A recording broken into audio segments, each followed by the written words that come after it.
Good morning, everyone.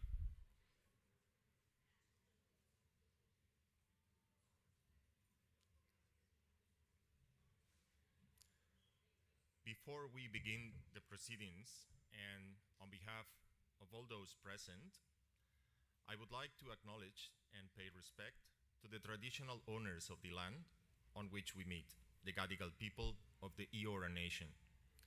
It is upon their ancestral lands that we now meet. Similarly, I would also like to pay respect to the elders, both past and present, acknowledging them as the traditional custodians of knowledge for this place. Next, I would like to continue the welcome to Australia, giving the floor to the DVC, Deputy Vice Chancellor Education from the University of Sydney, Professor Pete Pattison.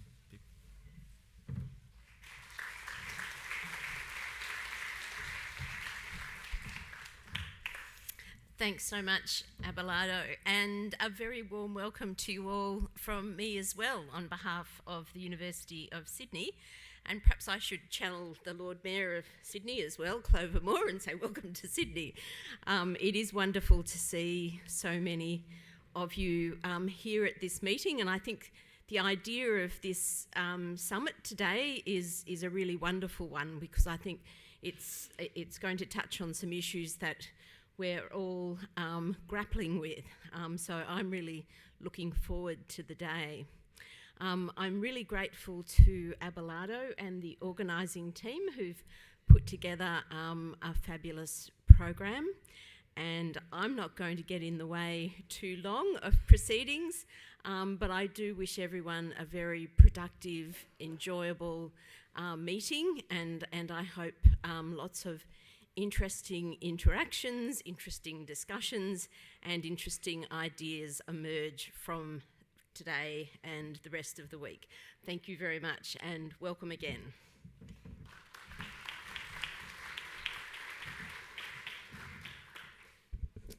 Thank you, Pip.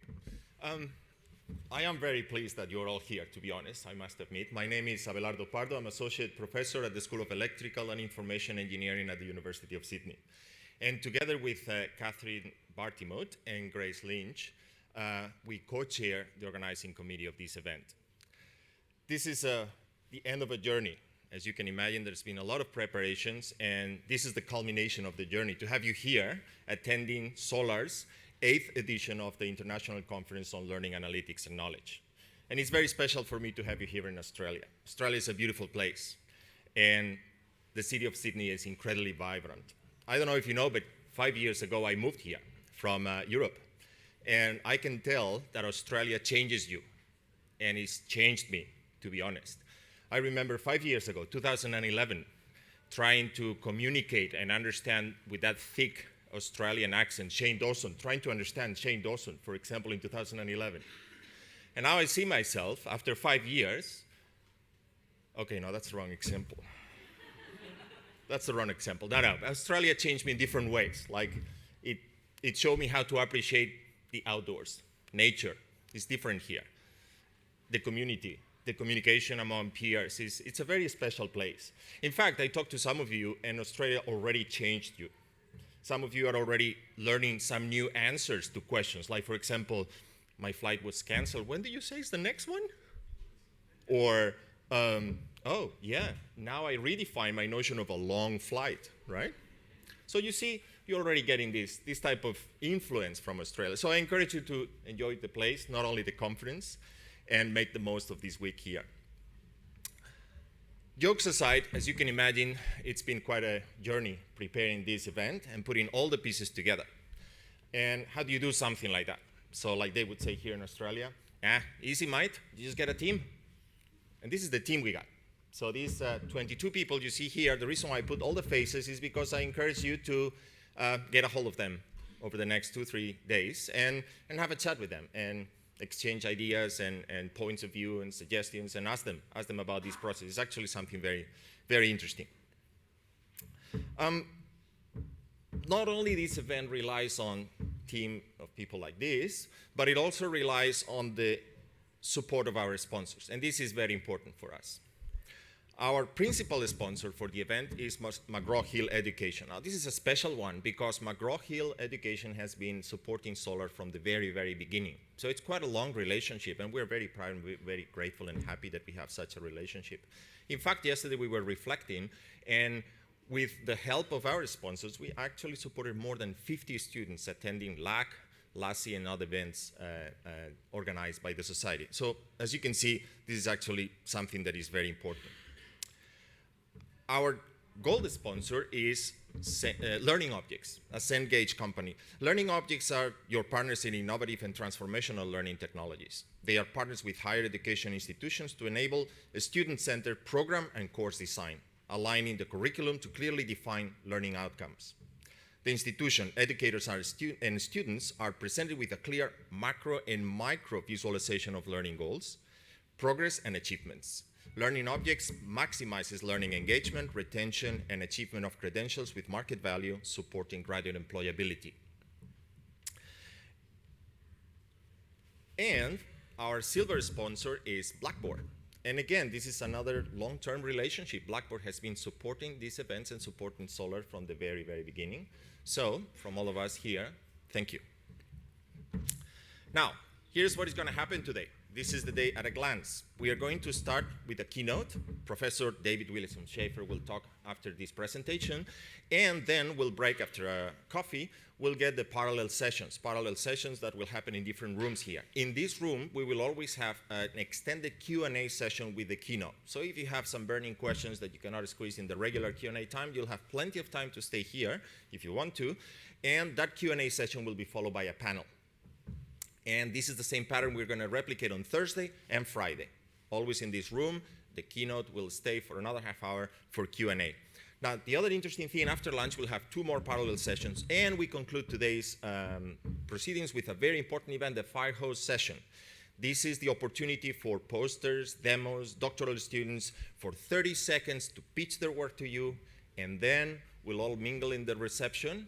You look at their work, and we want you to participate, selecting and voting for the best poster and best demo. And we rely on you to hand the awards, to assign the awards. So that's for today. This one. Now about the presentation, if you are presenting, we have 2 slots, either a 30-minute or a 15-minute. If you have a 30-minute slot, it's a 10-minute Q&A. If you have a 15-minute slot, it's a 5-minute Q&A. Now we just finished the boot camp for session chairs last week, and we authorized them to use violence to enforce these limits. So it's up to you, okay? You better stick to the time, otherwise you'll have session chairs doing strange things, like if your session is chaired by Vitomir Kovanovic, he'll start talking, and you don't want that, so keep it tight. And we are streaming.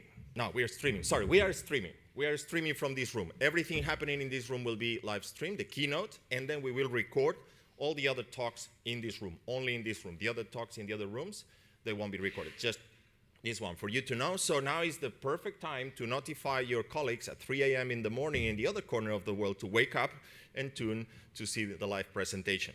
And it will be available in the Solar channel in YouTube. Couple of things. Those of you that know me, I'm very fond of participatory design and active learning and all these things, so we want you to do a little bit of homework. Tomorrow we will have the networking sessions, and the networking sessions will be around topics that you have to choose. Now, we are proposing 3 initial ones: a student SIG, meeting the editors of the Journal of Learning Analytics, and another one about women in solar that will be led by our president, Stephanie Teasley. But we would like you to propose these topics and to vote which ones you think are more appropriate. And for that, there is a pin board outside next to the registration desk. So go there, write your topic, or vote for another one that is already there, and then we'll select them and organize the table for tomorrow. We need that information as soon as possible, so make sure you stop by and do that. If you want to distribute any other flyers or things, next to the registration desk, there is also a table. Feel free to talk to the people in there, and they will help you out. And finally, before handing it to the program committee, this is actually a very interesting venue, and it has been awarded and recognized for their approach to sustainability and support. So we want you to be aware that all leftover food from the event will be donated to Oz Harvest. It's the largest food rescue charity in Australia. And if you, in your conference bag, you also found the Keep Cup, which is a very typical item here, Sydney, Melbourne, all over Australia, and it's basically to reduce waste. So we encourage you to use it, clean it, and reuse it. And that's it from my side. I'll now hand it over to the program committee to give you their welcome. Simon.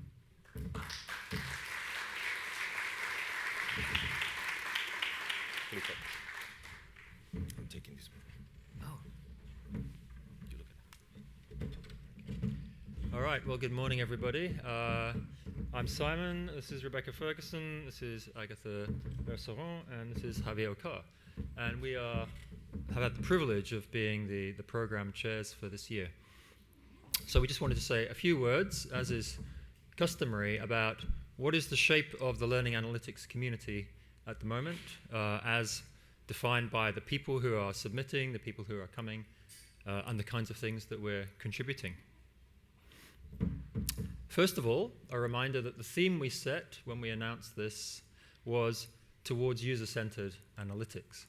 And this, as Abelardo just mentioned, participatory design, user-centered design. I think we're a design discipline as well as a research discipline, because we are trying to build practical tools for normal people to use, not just power tools for researchers, important as that is too. And so come and learn more about what that actually turned out to be here at LAK, 1 o'clock today and on Friday. So 1 o'clock in the session here to learn more about that. And there will also be a special section of the Journal of Learning Analytics coming out early next year devoted to this topic. This year we introduced some innovations in the peer review process. We spent a lot of time matching the submissions to reviewer expertise. Reviewing is tough at LAK because of the diversity that we get. And in particular, we introduced double-blind reviewing. So the authors were explicitly asked to disguise their identity, not just by omitting their names at the top, but by writing in a way in the third person. So all the evidence shows that this improves the quality of reviewing. And we feel that worked quite well. Well, very well, in fact. But we welcome your feedback on that, as whether that should continue. And we also introduced meta-reviewing. Many of you who are familiar with some of the bigger conferences will be used to that. But meta-reviewing was a new innovation, and we'll say a little bit more about that as well.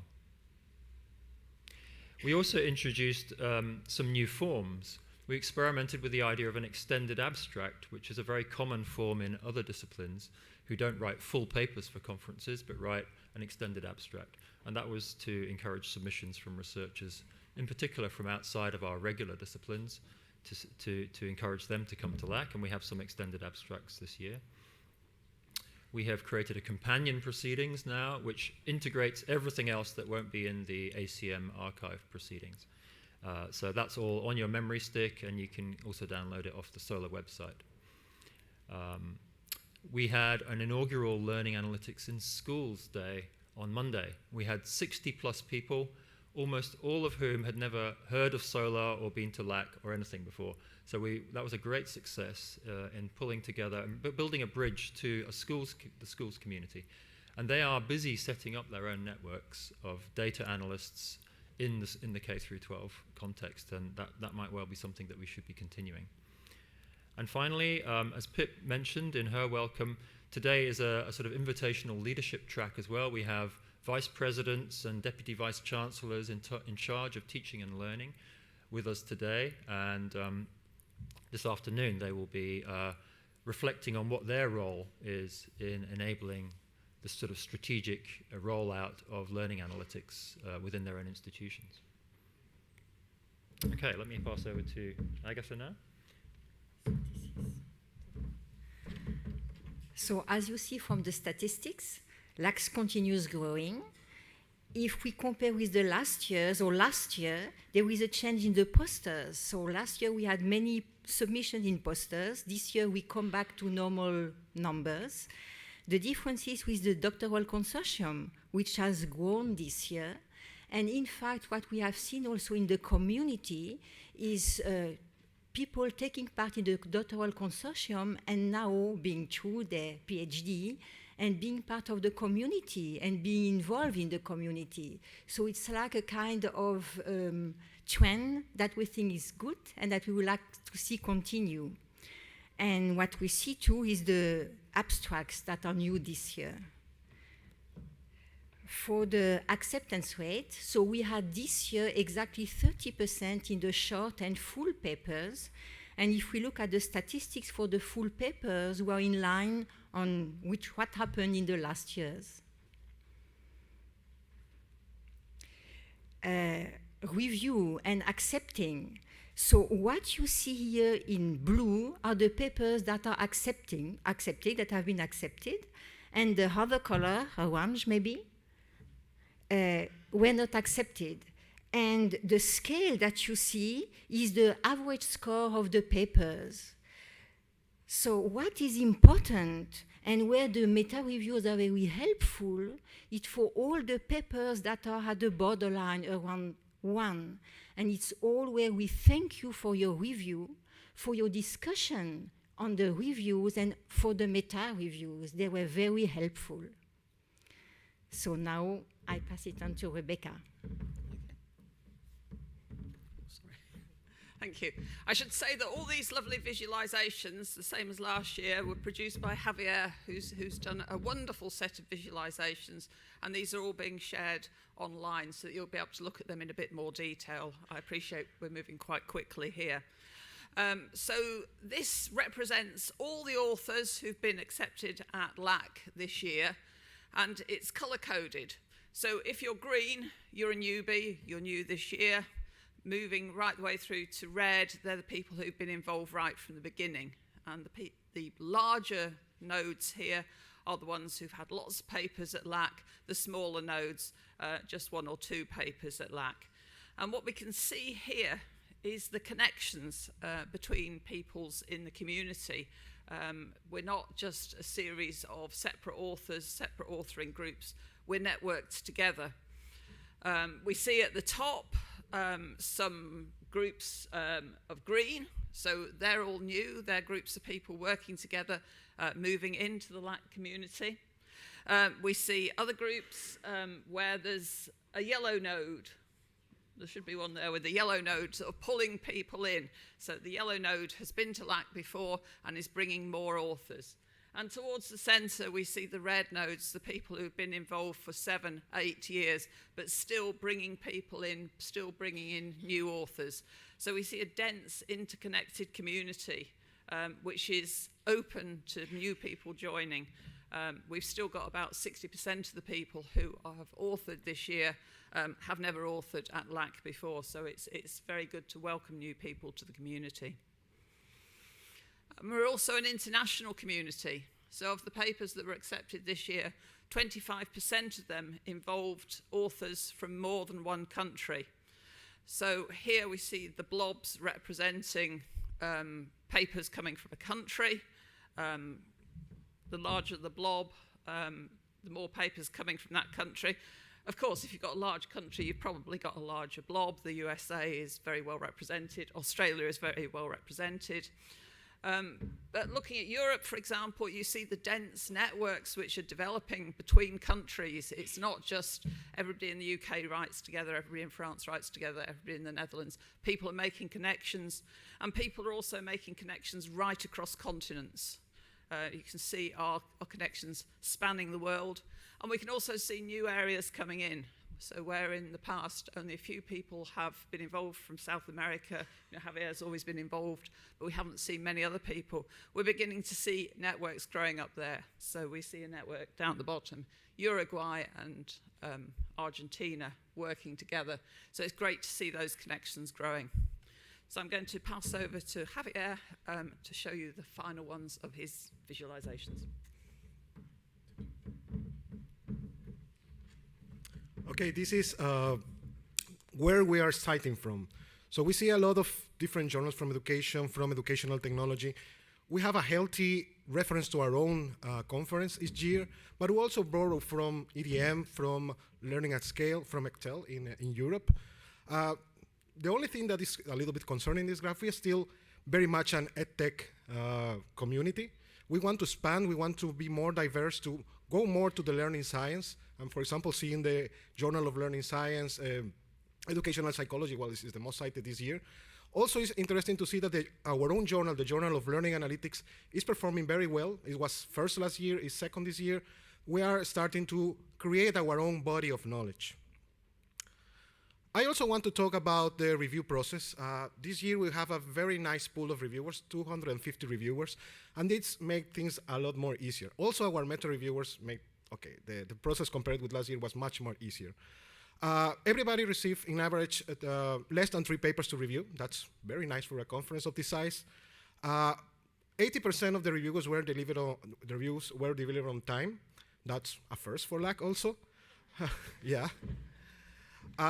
The length of the review is quite nice. We asked for 250 word minimum. We have more than 300 words per review. That's another nice metric. While not everybody agree, and we are happy that not everybody agree, we have concordance between the reviews and the final decision just around 60%. We see that when we go to the meta review, to the discussion, we come to agreements, and we see that their decisions are almost in line with what meta reviewers recommend. In the line with, we are a learning analytics conference, so we have to do our own stuff. You have received the reviewers and meta reviewers have received a formative assessment automatic generated report. So you can compare yourself with the rest of the reviewers.